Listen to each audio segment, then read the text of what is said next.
Il ne viendrait l'idée d'aucun agriculteur de semer au mois de juillet.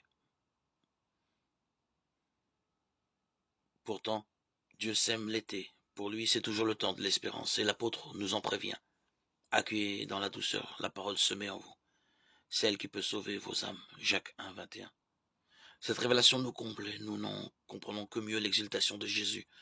Père, Seigneur, du ciel et de la terre, je proclame ta louange. Ce que tu as caché aux sages, aux savants, tu l'as révélé aux tout petits. Matthieu 11, 25. Jésus a choisi d'utiliser le procédé pédagogique des paraboles pour présenter les réalités les plus hautes de la foi. Il y en est ainsi dans le chapitre 13 de l'évangile selon saint Matthieu. Cela nous donne le temps nécessaire pour saisir ce que veut dire le Christ lorsqu'il nous invite à connaître les mystères du royaume des cieux, pour que se réalise la béatitude. Heureux vos yeux puisqu'ils voient, et vos oreilles puisqu'elles entendent. Matthieu 13, 16. L'évangéliste précise que ces paraboles sont adressées à toute la foule qui se tenait sur le rivage. Matthieu 13, 2.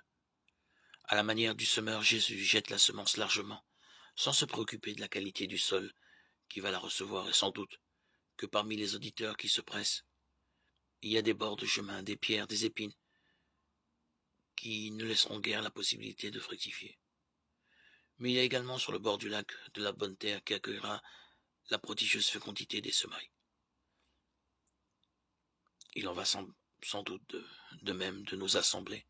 Les uns laissent traîner une oreille distraite, d'autres pensent à autre chose, d'autres encore arrivent largement en retard. Et pourtant la parole continue d'être proclamée à l'intention de tous.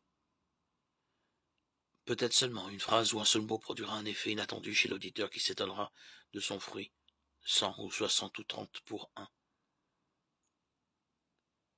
Celui qui a des oreilles qu'il entende. Matthieu 13, 9.